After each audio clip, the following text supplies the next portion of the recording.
Bom, aqueles que tiverem interesse podem nos enviar uma mensagem para o nosso correio eletrônico. O endereço do correio eletrônico aparece na descrição do vídeo, assim como o endereço da nossa página oficial e da nossa página no Facebook. A greve dos servidores municipais continua, completou 20 dias e continua isolada. A APOESP, o sindicato que representa os professores da rede estadual do estado de São Paulo, marcou sua assembleia para o dia 22 de março e até lá os servidores municipais provavelmente terão que continuar a sua greve sem o apoio prático de nenhuma categoria importante. Além disso, as centrais sindicais também marcaram desde já uma atividade para o dia 22 de março, um ato nacional que tem aí o objetivo de impulsionar a campanha contra a reforma da Previdência. Até o momento, o ato não é nada mais do que um chamado a que se comece a organizar uma possível greve geral. É difícil saber, aparentemente, pelo que tudo indica,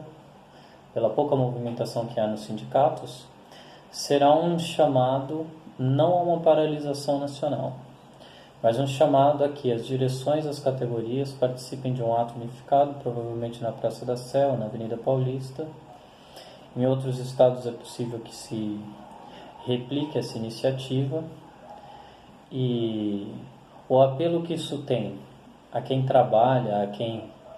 teria que abrir mão de um dia de trabalho para participar da atividade, nos parece ser muito pequeno. No material de propaganda das centrais sindicais, da Conlutas, da Intersindical e da CUT, aparece rumo à greve geral. Não se indica precisamente quais seriam os passos que precisariam ser dados para que essa greve geral se concretizasse. Não há um chamado a organização de assembleias nas categorias, não há uma campanha intensa de propaganda contra a reforma da Previdência, e assim como a imprensa tem secundarizado, dado menos importância às questões relativas à aprovação da reforma da Previdência, os sindicatos, as organizações de trabalhadores têm feito basicamente o mesmo. Não se vê faixas, não há material de propaganda sendo distribuído nas ruas. Os jornais da imprensa da esquerda noticiam em segundo plano a questão da Previdência e dão um destaque especial àquilo que a imprensa também dá destaque especial e que vai variando conforme a conveniência do governo federal, conforme a conveniência da burguesia, dos empresários. E nessa toada é muito difícil que se articule uma campanha que reúna as condições necessárias para impedir que a reforma da Previdência seja aprovada e implementada. No caso dos servidores municipais, a greve tem tido uma adesão razoavelmente grande, mas ainda não grande o suficiente para fazer com que a Prefeitura de São Paulo seja obrigada a rever a posição que ela tem tido até agora de não negociar com a categoria, de condicionar a negociação ao fim da greve, o que significa na prática aceitar a implementação da Lei 17.020, que institui o Sampaprev, uma entidade fechada de previdência complementar. E isso, é claro, é inaceitável. Corretamente, as bases do funcionalismo municipal têm intransigentemente rejeitado a proposta do prefeito Bruno Covas. Mas até quando se pode dar continuidade a essa greve é algo que certamente entra no cálculo da prefeitura e deveria entrar no cálculo também dos sindicatos que representam os servidores municipais. Há um desgaste natural, houve descontos em várias escolas, muitos professores, muitos enfermeiros, auxiliares de enfermagem não receberam seus vencimentos referentes a fevereiro. Isso desgasta a greve naturalmente e pode ocasionar um recuo. O mais importante seria antecipar o calendário das centrais sindicais, antecipar o calendário da APOESP, antecipar o calendário das outras categorias que também se encontram ameaçadas, como por exemplo os metalúrgicos do ABC, os metalúrgicos de São Paulo, os metalúrgicos de São José dos Campos, e articular uma campanha conjunta. Mas nenhum movimento nesse sentido, pelo menos que nós tenhamos observado, tem sido feito. E isso é o ponto mais importante, o ponto nevrálgico, que nos permite dizer que não há ainda uma pressão suficientemente forte da parte dos trabalhadores dos movimentos populares organizados para forçar as direções da burocracia sindical, das diferentes burocracias, da Conlutas, da CUT, da CTB, da Intersindical, da NCST, a organizarem uma campanha efetiva contra a reforma da Previdência. Os debates, dos quais nós inclusive participamos sobre a reforma da Previdência, eles não dão resposta a essa questão, em grande medida nem procuram dar. O que se faz muito é propaganda a respeito dos malefícios que seriam causados caso a reforma da Previdência fosse aprovada. Mas, de fato, não há nada que se diga que tenha como objetivo organizar uma greve, organizar um debate que tenha um alcance maior do que aquele que os debates feitos nas organizações populares têm. E isso tem impedido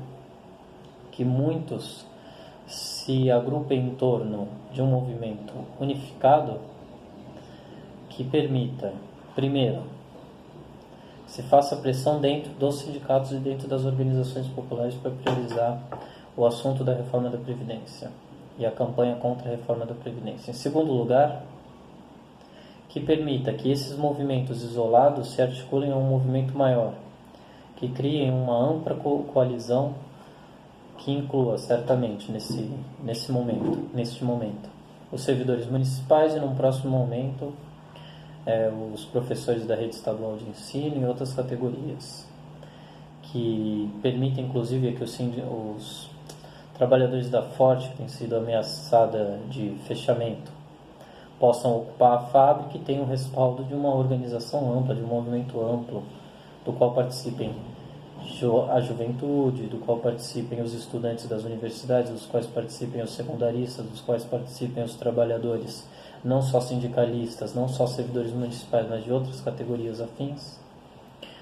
E esse é o desafio que a gente tem diante da gente e que o movimento operário deveria colocar para si mesmo. Fora isso, há uma outra questão que impacta profundamente na política nacional e que tem sido,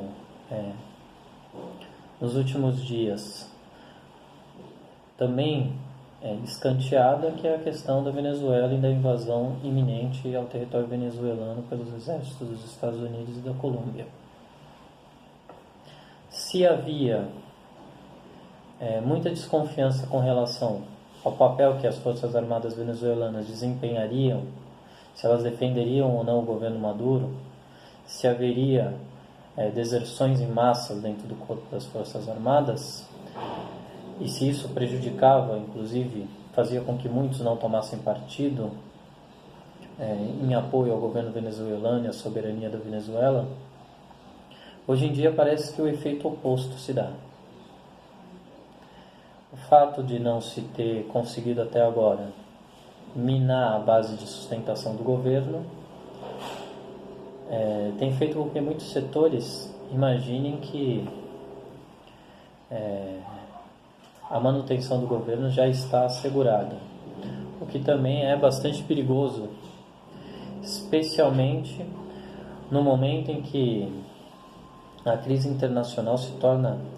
gradativa e progressivamente mais aguda. Há ameaças de guerra envolvendo a Índia e o Paquistão, há uma tentativa explícita de golpe de Estado na Tailândia, impedindo o candidato da ala nacionalista da Tailândia de concorrer às eleições, nesse caso a candidata. Há um movimento também repressivo contra as manifestações e a tentativa de organizar uma greve geral na Colômbia. E tudo isso tem uma ligação. Tudo isso responde, na verdade, à mesma crise. São fatos desencadeados pela mesma crise econômica e pelo agravamento dessa crise, que se reflete também na crise política desses países. A Coreia do Norte voltou a ser acusada de praticar ataques cibernéticos ou financiar a sustentação de ataques cibernéticos contra os Estados Unidos. A imprensa norte-americana faz uma campanha cada vez mais intensa contra a ala esquerda do Partido Democrático, do Partido Democrata, contra a candidatura do Bernie Sanders. No Arkansas, o programa de assistência social que era oferecido aos dependentes de quem trabalhava, agora também instituiu uma nova norma, e quem não estiver empregado não vai poder ter acesso a esse programa de assistência social e assistência médica no Arkansas. Faz parte, claro, de um projeto muito maior de desagregação dos serviços públicos, não só de saúde, mas também de educação, de infraestrutura, de recolhimento de lixo, de oferecimento de água, de abastecimento das cidades, de energia elétrica. E é um passo consideravelmente grande esse que se dá no principal polo de sustentação do baixíssimo crescimento econômico mundial, que é os Estados Unidos.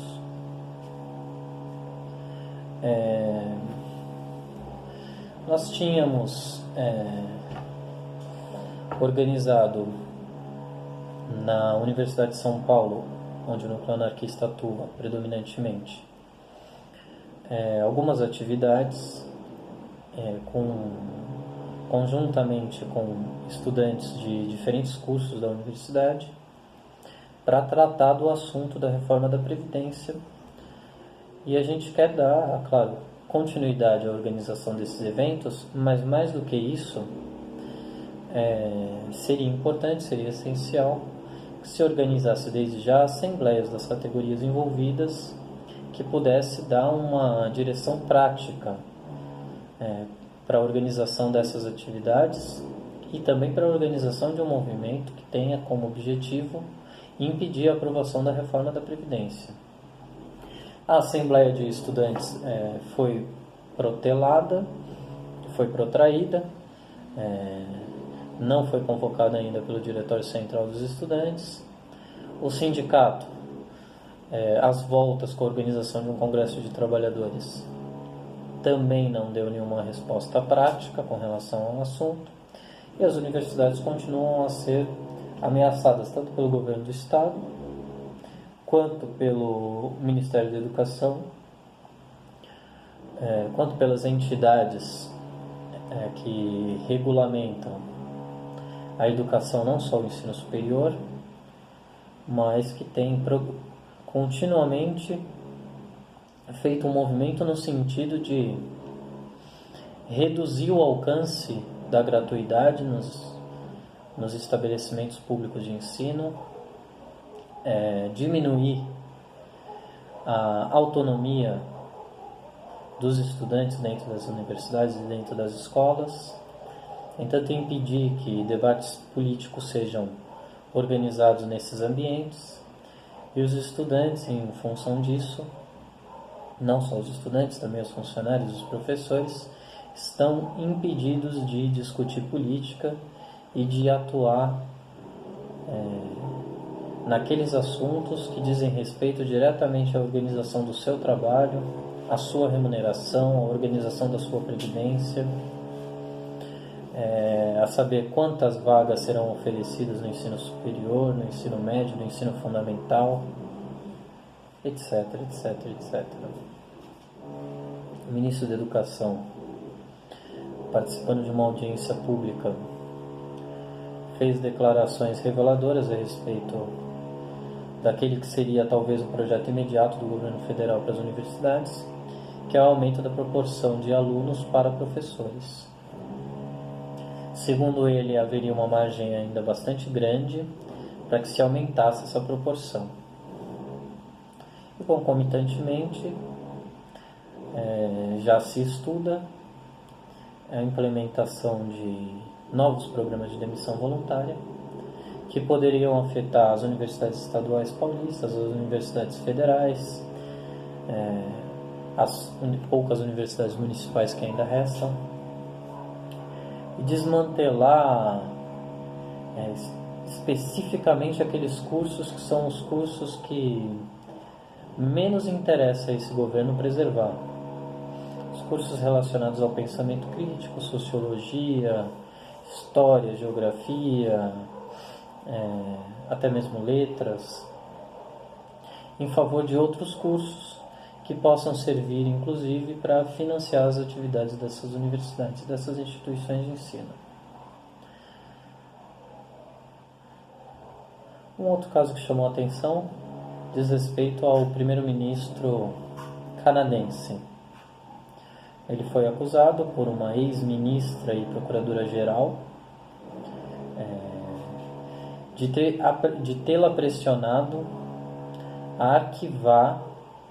uma investigação que envolvia uma empresa canadense acusada de praticar subornos na Líbia para vencer licitações. SNC Lavalin. Essa empresa, essa empreiteira,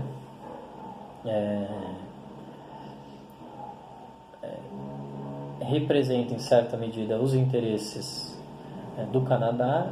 na África e conseguiu muitas divisas que fizeram crescer não só a empresa no exterior, mas também dentro do Canadá. Essa empresa hoje é uma empreiteira consideravelmente maior do que era antes do seu primeiro projeto na Líbia. Em vez do tratamento que a imprensa brasileira, o Poder Judiciário brasileiro deram, no caso das empreiteiras brasileiras envolvidas em escândalos de corrupção, de tentar desmantelar essas empresas, de desacreditar internacionalmente essas empresas, o Canadá tem uma postura diametralmente oposta. O governo tenta preservar essas empresas. A imprensa e mesmo a oposição são cautelosas quando fazem campanha contra o governo com base nessas acusações de corrupção. Que, é claro, é uma fraude, mas aqui não se trata de discutir quem é mais puro, quem é menos corrupto, mas discutir quais são os interesses nacionais, quais são os interesses que esses países e esses governos querem preservar, se são os interesses da sua empresa, da sua indústria nacional, da indústria da construção civil, ou se são interesses alienígenas que tenham aí talvez como vantagem esse verniz da livre concorrência. O que nos faz aqui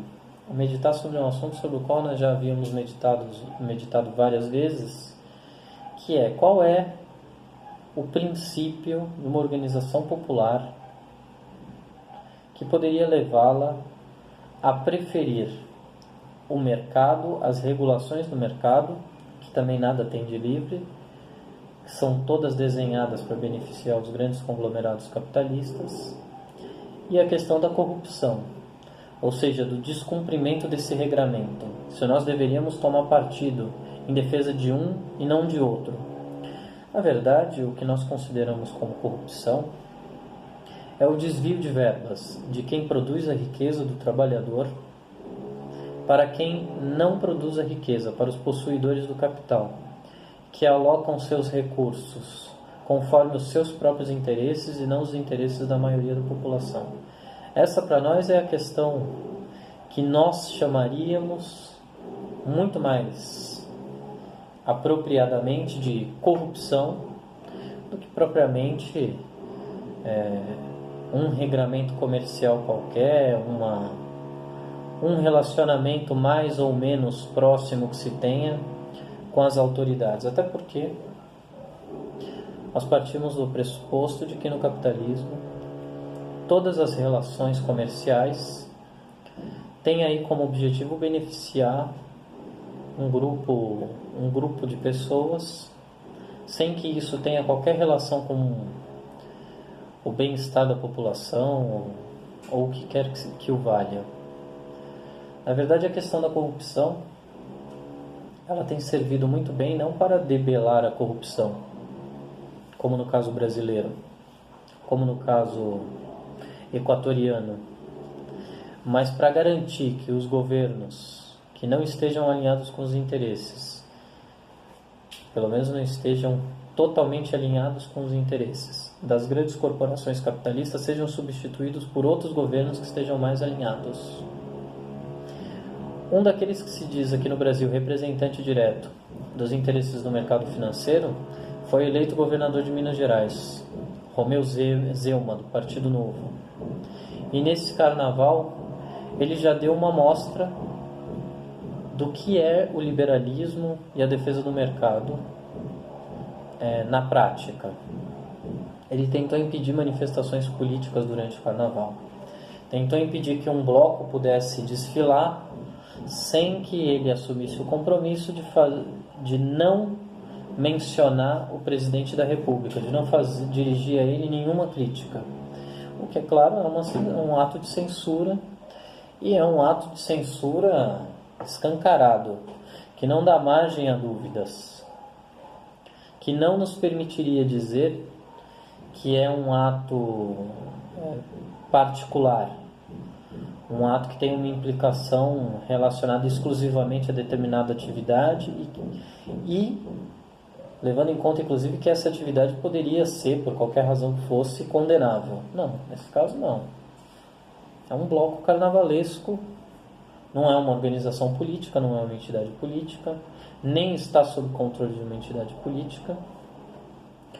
e que, entre outras tantas críticas que fazia menção também ao governo Bolsonaro. Então, proibir isso é proibir a manifestação política, não de uma agremiação política, mas da população. Isso foi feito em Minas Gerais e houve reação, e essa reação conseguiu impedir que fosse executada a ordem do governador do estado, Romeu Zema. Aqui em São Paulo, a polícia agrediu folião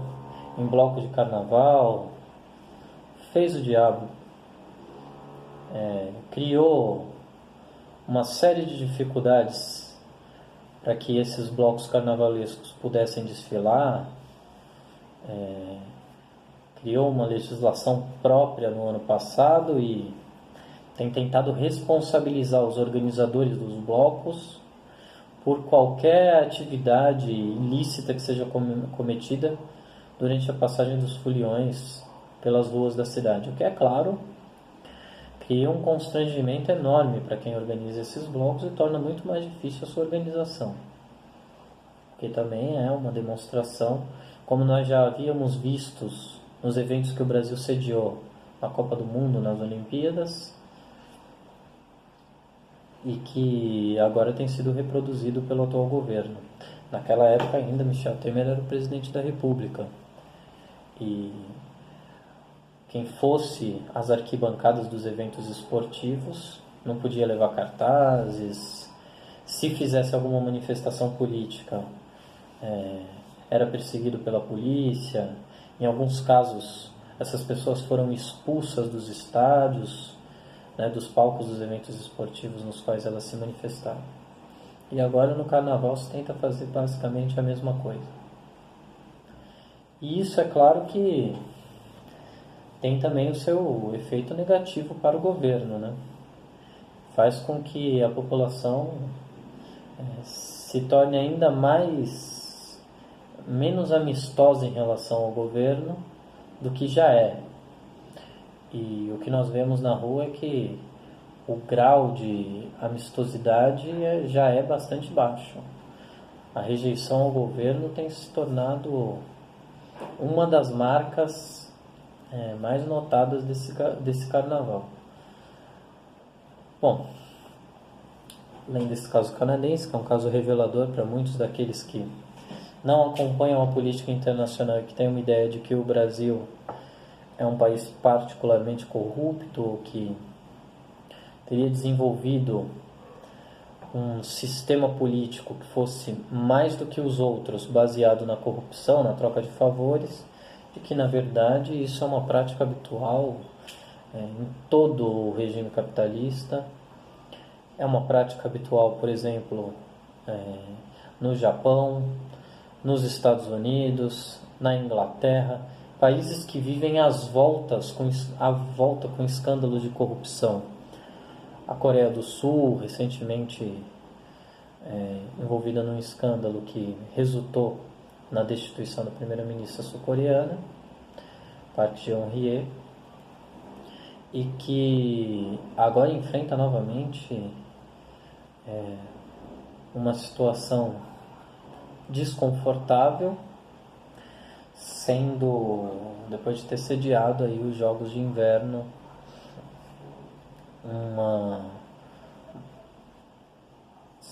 considerando que houve aí vários protestos, né, contra a candidatura de Pyeongchang, se não me engano, à sede desses Jogos. Bom, agora as nossas tarefas com relação a isso, além, é claro, de dar continuidade ao estudo mais profundo, mais articulado, com todos os setores populares, a respeito de quais são as tarefas do movimento operário, do movimento popular, são também de participar dos grandes atos, das atividades que estão marcadas para os próximos dias e fazer uma propaganda bastante intensa em defesa da política que nos parece ser a política adequada, que é de organizar o quanto antes uma reação efetiva contra o governo. Contra o governo e a favor, diga-se de passagem, importante que não se perca isso de vista, e a favor de uma política que seja o oposto daquela que o governo tem prometido, que é uma política que diga à população, primeiro, que todos os recursos usados para o pagamento de benefícios previdenciários são recursos criados pelo trabalho produtivo, são recursos que deveriam ser de propriedade dos trabalhadores, dizer que a previdência deve ser universal, assim como o trabalho, o direito ao trabalho, que essa reforma da Previdência deve ser rejeitada integralmente, que a idade mínima de aposentadoria deve ser reduzida, especialmente para os trabalhadores do campo, que há recursos e demonstrar que há recursos, o que vai muito além dessa retórica de que nem todos os recursos previstos na Constituição de 88 para a Seguridade Social são de fato repassados para a Seguridade Social, mas e muito além disso dizer não, todos os recursos são produzidos na sociedade, são dos trabalhadores, e que o grande empecilho aqui, de fato esses recursos sejam empregados na melhoria de vida da população, é o fato de que esses recursos são apropriados indevidamente pela burguesia, pelos grandes industriais, pelos capitalistas, e que é esse o principal escoador para onde vão os recursos que deveriam ser empregados, entre outras coisas, no pagamento de benefícios previdenciários. Bom, redução da idade mínima e o cálculo, claro, da aposentadoria deve ser feito com base nas necessidades da população e não com base na disponibilidade de recursos que seriam, na verdade, aqueles recursos que a burguesia estaria disposta a repartir entre os trabalhadores, o que, longe de ser o grosso da riqueza nacional, é, na verdade, uma parcela ínfima daquilo que é o total do produto social. Então, isso é muito importante, apresentar essa alternativa e organizar o movimento em torno de uma reivindicação própria, que não seja unicamente a negação da reivindicação da burguesia, e que não esteja também presa aos preconceitos que são alimentados propositalmente para dar sustentação ao regime, de que é preciso encontrar uma outra fonte de recursos, que essa outra fonte de recursos é também arrecadatória, porque no fim das contas a arrecadação é sempre feita não às custas da redução do lucro dos capitalistas, mas às custas da redução de algum benefício dos trabalhadores, seja por meio da inflação dos preços gerais, seja por meio da elevação da carga tributária para quem trabalha ou para quem consome. Enfim, há uma infinidade de mecanismos que são empregados. O que se deve dizer claramente, saindo desse ciclo vicioso, é que os trabalhadores produzem riqueza e devem ter direito a ela integralmente. Bom, na Ford se deu aquilo que já se havia anunciado na General Motors e que provoca um impacto muito grande sobre uma categoria muito numerosa que são os metalúrgicos do ABC. A planta de São Bernardo do Campo da Ford está para ser fechada. Esse fechamento foi comunicado já ao sindicato e aos trabalhadores, sem que os trabalhadores tivessem o poder de vetar esse fechamento ou de se manifestar a respeito disso. Bom, é claro que não se trata aqui também de estabelecer quais são os interesses dos donos da Ford, se eles realmente têm uma atividade deficitária ou superavitária em São Bernardo do Campo, mas de entender quais são os interesses dos operários da Ford, de preservar esses interesses, de garantir o funcionamento da fábrica. O sindicato dos metalúrgicos do ABC ainda tem sido muito pouco incisivo, e o tempo, nesse caso particular, é muito importante. Preciso desde já incentivar a ocupação da fábrica, incentivar os trabalhadores a que tenham continuidade à produção e que garantam que o maquinário não seja retirado de São Bernardo do Campo e transferido para outra planta da empresa. Bom, mais um assunto que nos últimos dias tem sido discutido entre a gente, que é quando levantar e como levantar as palavras de ordem e as reivindicações positivas dos trabalhadores. Se seria a hora de organizar uma campanha defensiva que deixasse para um momento mais favorável as reivindicações positivas dos trabalhadores, ou se era o momento de impulsionar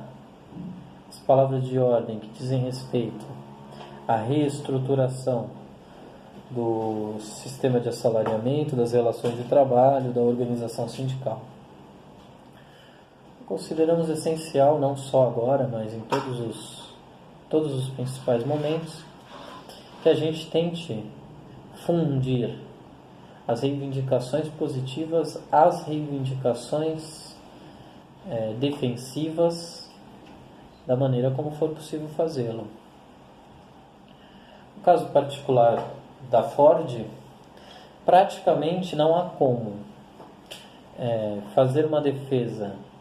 dos empregos sem que se lance mão de uma palavra de ordem positiva que transcenda os limites que a própria empresa tem imposto à negociação. Como seria possível argumentar com os gerentes da Ford sobre o que seria melhor e o que seria pior do ponto de vista orçamentário da empresa? Se seria melhor fechar ou seria melhor manter as atividades da planta de São Bernardo? Para nós não se trata naturalmente disso. Até porque esse convencimento ele se basearia aí num cálculo que é feito sem que se tenha acesso aos dados aos quais esses gerentes têm acesso plenamente. O que nós queremos mais do que isso é dizer que os trabalhadores têm direito ao emprego e que não é o interesse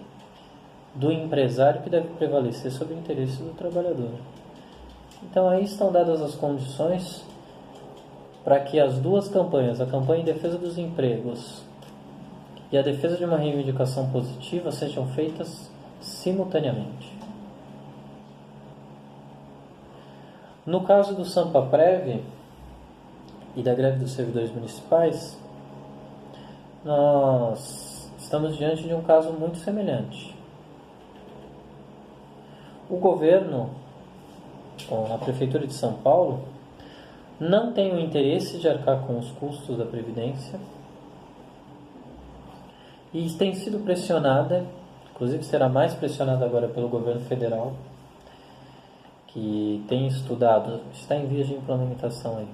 uma ajuda financeira a estados e municípios, seria feita na forma de um empréstimo feito por instituições privadas, por bancos, JP Morgan, Santander, BNP Paribas, etc., Citibank, que concederiam esses empréstimos a estados e municípios, sendo que a União seria a fiadora desses empréstimos e exigiria de estados e municípios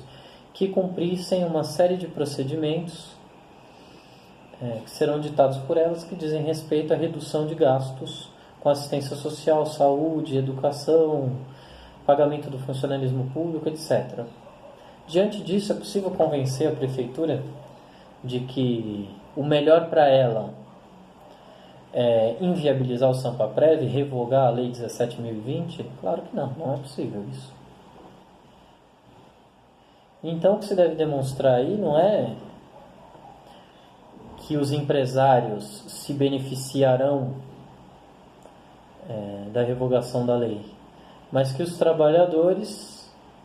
têm o dever de impor a revogação dessa lei se eles quiserem preservar a sua previdência, o seu sistema previdenciário. Se eles não quiserem comprometer a sua previdência, reduzindo a sua base de arrecadação para os novos contratados e impedindo assim que os funcionários mais velhos tenham acesso aos seus benefícios quando se aposentarem. Esse é o desafio. O desafio é convencer os trabalhadores de que eles devem lutar pelas suas reivindicações, que eles têm direito a que essas reivindicações sejam satisfeitas e que isso nada mais é do que garantir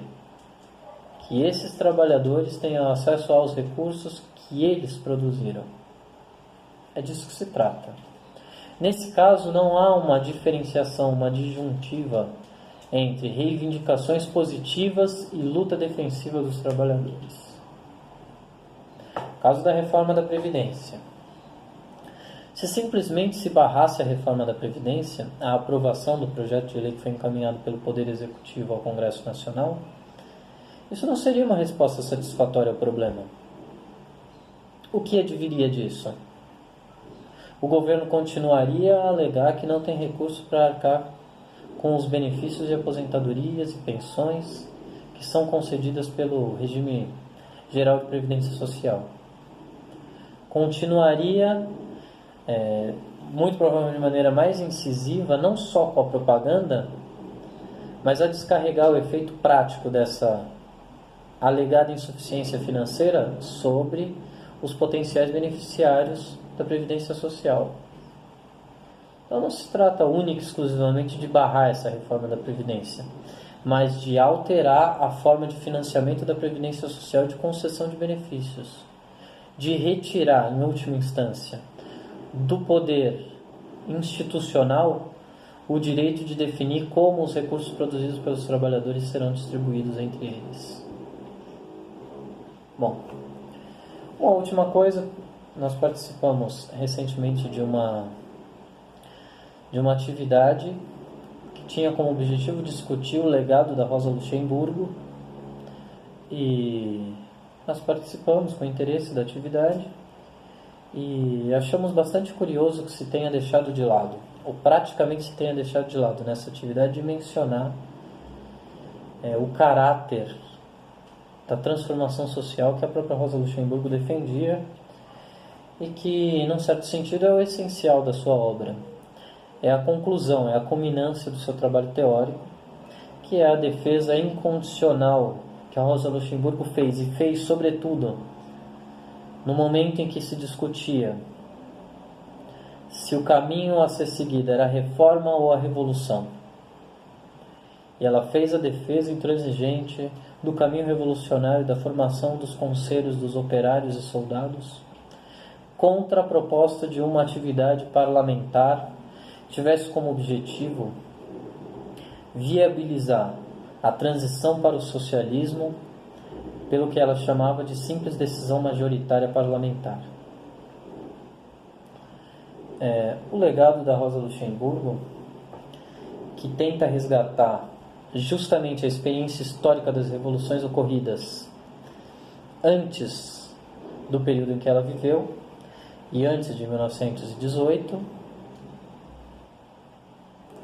é, na verdade, a transposição da estratégia revolucionária adotada